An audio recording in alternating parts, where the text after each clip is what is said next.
d'abord, bonjour à tous. Je ne voudrais pas m'étendre sur les remerciements. Je suis très ravie que cette rencontre ait pu être organisée parce qu'en tant que candidate et ayant une certaine connaissance du 20e arrondissement, je me doutais bien que l'une des questions qui nous serait posée par les habitants du 20e à l'occasion de ces municipales porterait sur la sécurité et la tranquillité de nos concitoyens dans l'arrondissement, notamment le quartier Télégraphe Belfort Saint-Fargeau.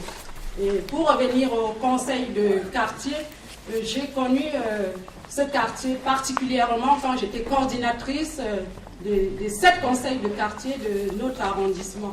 Et il me revenait toujours une situation particulière concernant ce quartier, notamment au niveau de la sécurité, des rassemblements dans les halls.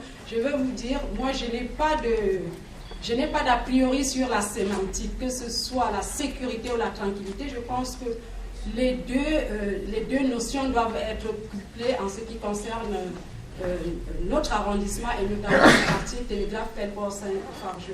Pour répondre à la question du diagnostic, ce diagnostic est bien évidemment partagé. Parce que comment voulez-vous, en tant que candidate, je suis d'abord citoyenne de cet arrondissement. J'ai arpenté notre arrondissement pendant un certain nombre d'années et pour être une élue sortante, j'en connais un tout petit bout. Le diagnostic est donc partagé, il n'y a aucun doute là-dessus. Que dire sur la tranquillité, les rassemblements dans les halls? J'ai ma petite idée. J'ai ma petite idée que je suis venue vous exposer.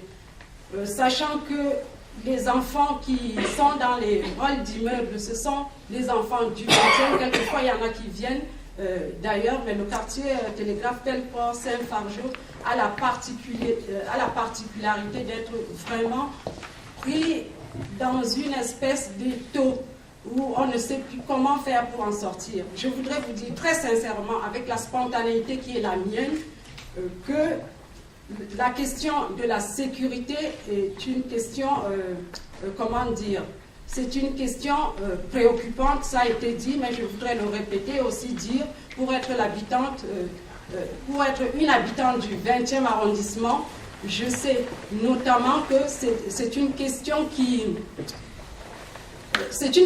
pour laquelle les uns et les autres se disent on ne va pas jouer le jeu de telle formation politique.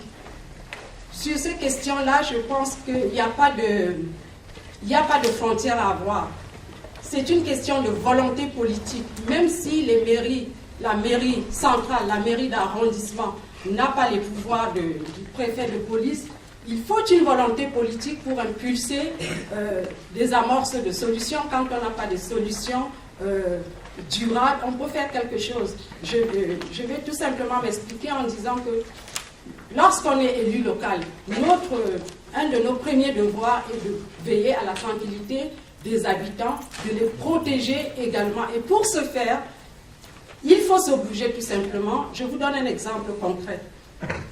L'exemple du quartier Télégraphe Belfort Saint-Fargeau, si moi, je devenais maire du 20e arrondissement, je prendrais sur moi d'interpeller le préfet, de le harceler autant que possible, mais toujours avec les habitants derrière moi. J'ai vu que l'association Rue en Paix prenait des initiatives, ça voudrait dire qu'il y avait quelque chose qui n'allait pas vraiment du côté des élus et qu'il fallait pallier à cette action-là. Je suis aussi là pour dire les choses comme je les sens, comme je les ai vécues en étant au sein de ce conseil d'arrondissement. Il faut une véritable volonté politique. Il faut aller chercher des solutions là où on peut les avoir. Parce que ce que moi je ne comprends franchement pas, c'est que nous sommes dans l'Est parisien, tout le monde le sait, nous sommes un des arrondissements qui a été longtemps délaissé pour des raisons sur lesquelles je ne voudrais pas revenir à ce stade de mon intervention. Je pense que tout le monde a droit à la sécurité, tout le monde a droit à la protection, que ce soit dans les quartiers centraux, que ce soit dans les quartiers périphériques. Je pense vraiment, et je vous le dis sincèrement, que tout le monde a droit à la sécurité. Et cette sécurité, je suis attristée de voir que ce sont les habitants eux-mêmes qui ont dû se prendre en main dans certains quartiers. Et je peux vous dire qu'il ne s'agit pas que du quartier Télégraphe Belfort Saint-Fargeau. Il y a beaucoup d'autres foyers dans le 20e arrondissement qui vivent les mêmes situations que vous. Et j'ai même l'impression que ça s'est empiré au cours de la mandature qui se termine. Je pense qu'à ce niveau-là, très honnêtement, on peut corriger ce qui n'a pas été dans la mandature qui se termine. Nous vous remercions, merci.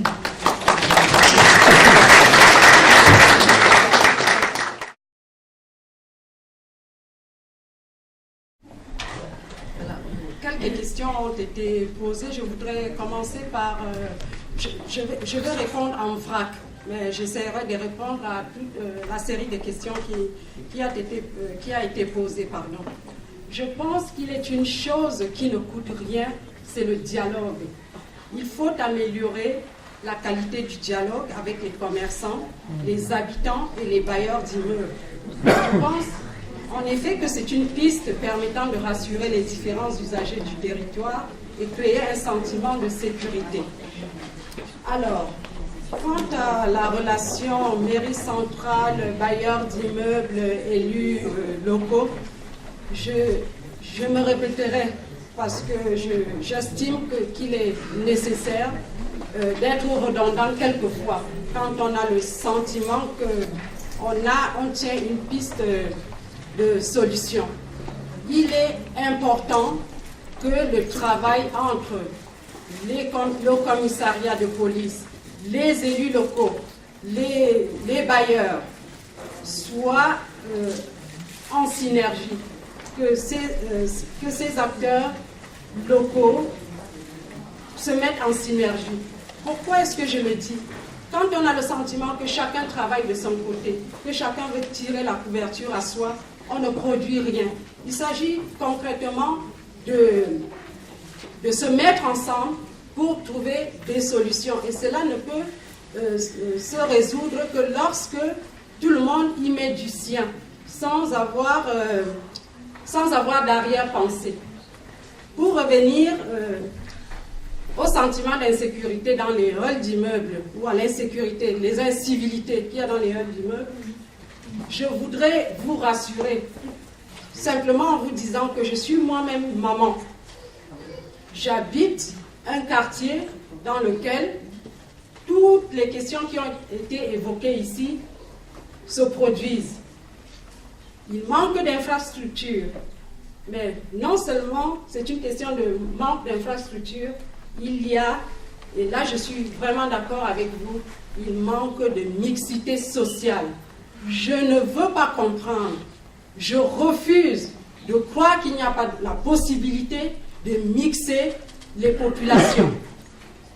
Je refuse vraiment de croire ça, parce que je l'ai toujours dit, en allant dans certaines écoles, de la manière dont on loge les habitants, on aura les répercussions aussi dans les écoles. À savoir que si Mamadou, Mohamed et Dupont sont dans une école, sont dans un logement, dans un immeuble et dans un secteur, Mamadou, Mohamed et Dupont se retrouveront dans l'école de secteur. Or, il se trouve quelquefois qu'on est Mamadou, Mohamed, Brahim dans un secteur entier. Alors, dans l'école du secteur, on aura la même chose, c'est-à-dire que la politique d'attribution du logement impacte tout le reste. Et pourquoi je prends cet exemple? Je prends cet exemple pour revenir à la question de la sécurité. Si dans un immeuble, on met en place une politique d'attribution de logement, ou dans un secteur entier, on met en place une politique d'attribution de logement qui ghettoise les populations, qui enferme les populations entre soi, il peut y avoir de sérieux problèmes. Cela ne signifie pas que certaines catégories de personnes n'ont pas reçu d'éducation. Je pense qu'à un moment donné, il faut regarder la réalité en face. Il ne faut pas se leurrer. La politique d'attribution de logement, telle que je la vois, telle que je la vis dans certains quartiers, elle est à corriger. Et il appartient aux élus locaux, aux élus de la mairie centrale, de corriger cette action. Cela est possible. C'est encore une question de volonté politique, tout simplement. Le 20e arrondissement a environ 200 000 habitants. Et ces 200 000 habitants ont droit chacun à la sécurité. Je suis pour un effectif équitable au niveau des arrondissements. Ça a été dit par une des intervenantes, il n'y a pas d'équité. Elle ne l'a pas formulé tout à fait de cette manière-là, mais moi je voudrais insister là-dessus.